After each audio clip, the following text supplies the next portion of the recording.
issue po natin nga mga kasawsawan ng hiram po ng pera si Ate Rog kay Eileen para maipautang ito sa kanyang kumare na si Josie. At tama nga naman, Ate Rog, ang punto ni Eileen, wala na siyang pakialam kung saan mo gamitin o dinala yung pera, yun ay malinaw na inutang mo sa kanya. So hindi ka talaga nagbayad. Missing ko. Hindi pa po talaga ako nakahulog kasi gawa nga po ng gipit din po ako. Eh paano yun ngayon? Mag-iisang taon na. Kasi sa masasabi ko lang sa kanya, ngayong dadating na katapusan po, may matatanggap po akong pera. Okay, naipaliwanag po ba sa inyo yon, Ate Eileen? Ano po ba ang inyong usapan nung hiniram ang 15,000? Lumapit siya, sabi niya, Ate Eileen, baka may pera ka dyan. Sabi ko, bakit? Sabi niya, kailangan ko lang. Oo. Eh, ang alam ko naman, idagdag niya doon sa kantin niya. Opo. Eh, siyempre, kaibigan, kakilala, matagal na magkakilala.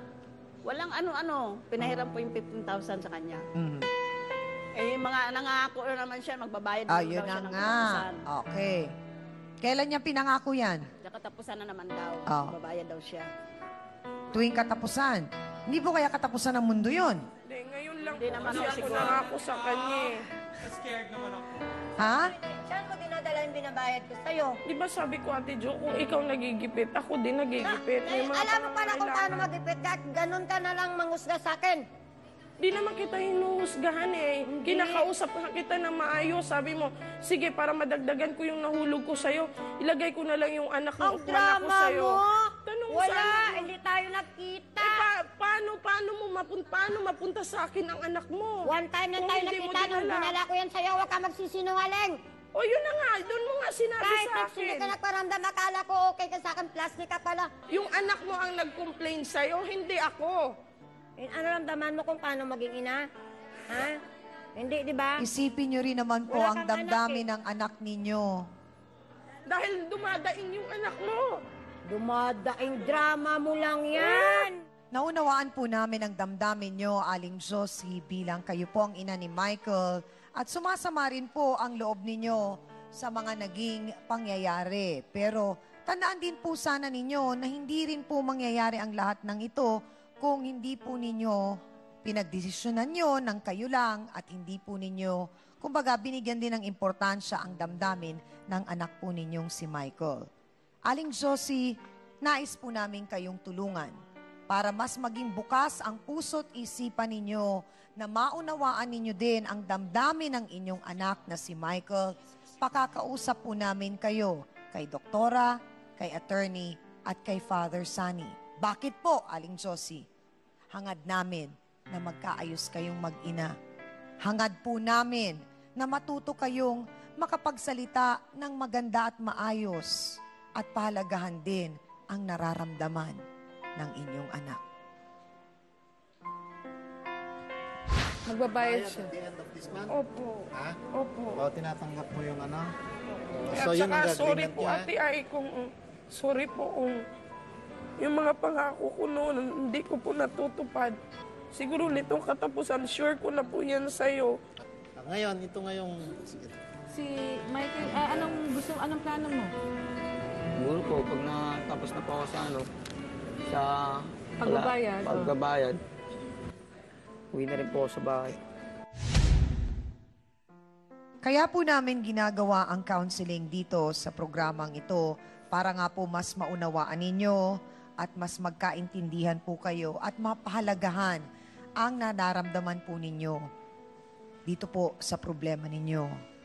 Attorney, nakita naman po natin yung kagustuhan ni Michael na silang mag-ina ay magkabati po at wala naman po kayong nakitang mga plano ni Michael na magsampa ng reklamo laban sa kanyang ina at kay Ate Rog niya.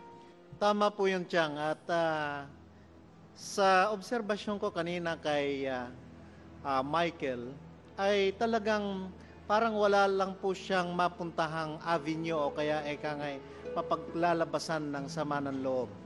Kaya't mirarapat niya na dito po sa programang face-to-face magtungo. Ngunit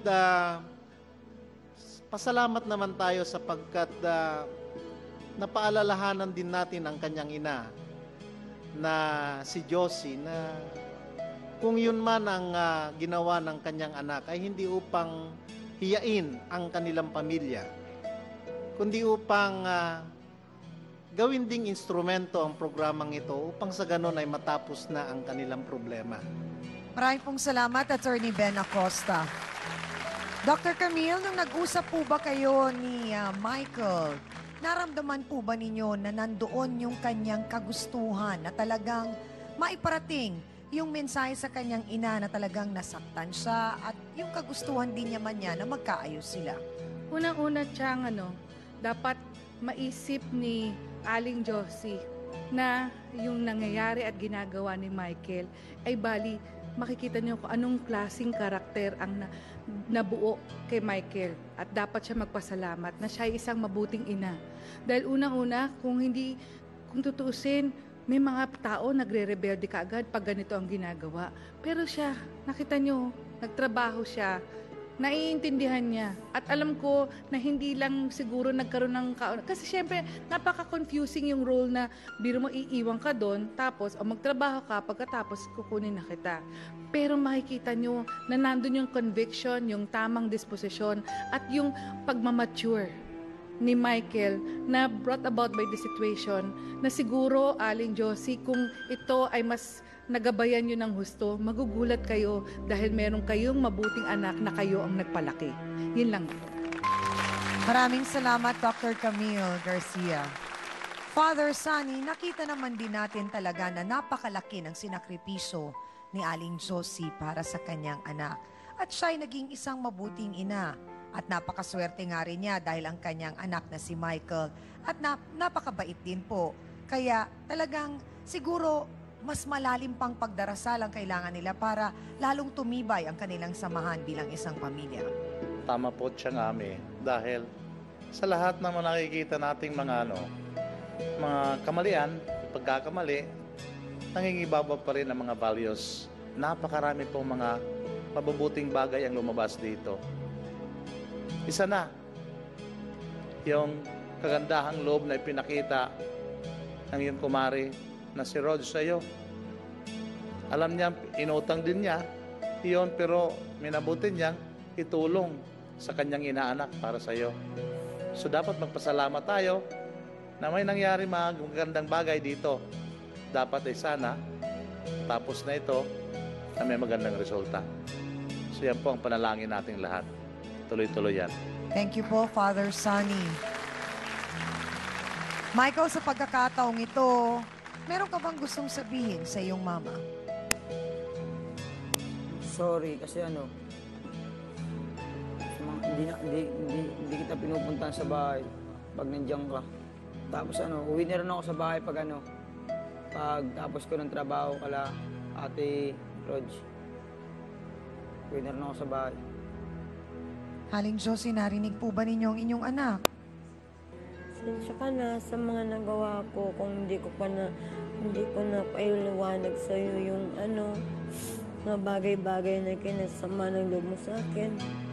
Alam po ninyo, Aling Josie, napakaswerte po ninyo dahil napakabait ng anak ninyong si Michael at higit sa lahat, meron po siyang magandang pangarap, hindi lamang para sa kanyang sarili, kundi para sa inyong lahat. Kasama po dun kayo at yung mga kapatid po niya.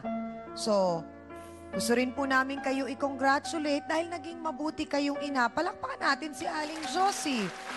Dahil napalaki nyo rin po ng maayos ang inyong anak. Hindi po ba, Aling Josie? Siguro baka nakaligtaan lang po ninyong sabihan ng I love you ang inyong anak na si Michael o baka yakapin man lang. Siguro po, Aling Josie. Sorry. Sorry naman.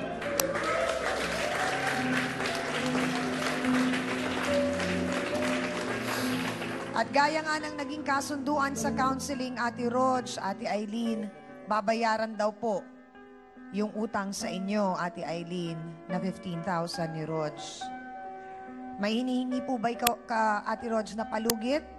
Araw o buwan? Basta nangako lang po ako sa kanya. Pagdating ng katapusan po, iaabot ko po yung pera. Ate Ay, sorry po sa lahat. Ate Jo, sana maiwan na natin kung ano man yung samaan natin ng loob. Maiwan na natin dito. ibalik na natin yung dati natin pinagsamahan. Humingi na rin ng tawad, Ate Josie, sa iyo, si Rog.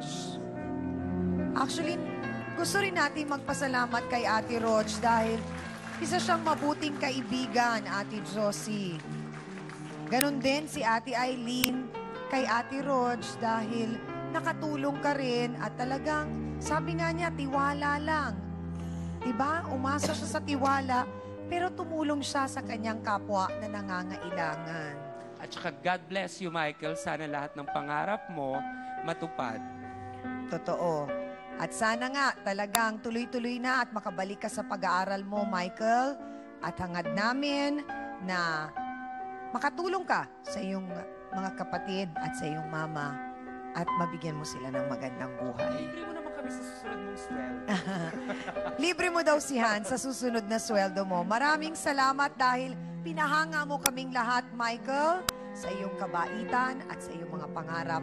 At ganun din po kayo, Aling Josie, Ate Rods, at Ate Eileen. Salamat sa inyo. Amina na po tayo, mga kapatid. Isang mahalagang aral na naman po ang ating natutunan ngayong hapong ito. Maraming solusyon sa bawat problemang pinagdaraanan ng ating pong mga pamilya. Pero kailanman ay hindi po tama na pagbayaran ng ating mga anak kung ano ang kakulangan ng bawat magulang.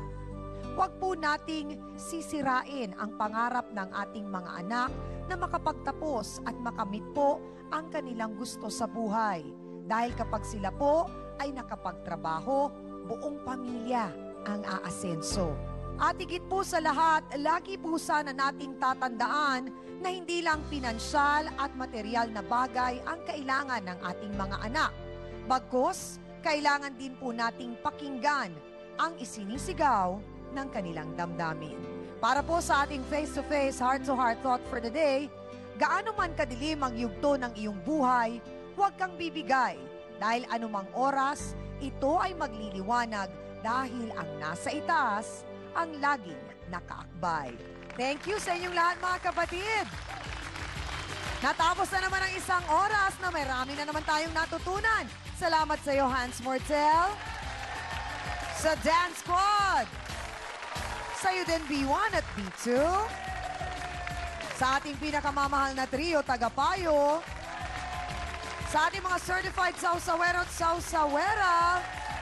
Siyempre pa sa ating mga bisitang nagpaunlak ngayong hapon. Naku, maraming salamat. At hangad po namin na sa darating na Kapaskuhan ay kumpleto at masaya ang bawat pamilyang Pilipino. Mga kapatid, ako po muli ang inyong nag-iisang pambansang kapitana, ang inyong Tiyang Ami na laging nagpapaalala, ang problema pwede mong tawanan, pero hindi mo yan dapat talikuran. Kaya kung may problema ka, harapin mo, pag-usapan natin yan.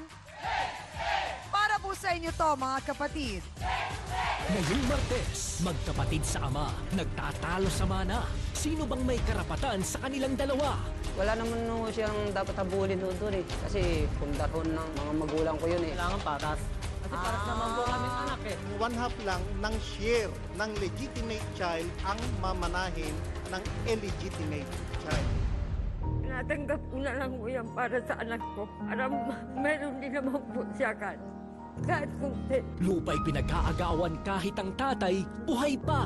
Buhay pa ba ang tatay ninyo? Buhay pa. Oo, bakit nag-aaway na kayo sa mana? Paano kung ang pinaghahatian kaya nila yung kanilang amang may sakit? Sino ang kukuha sa kanila?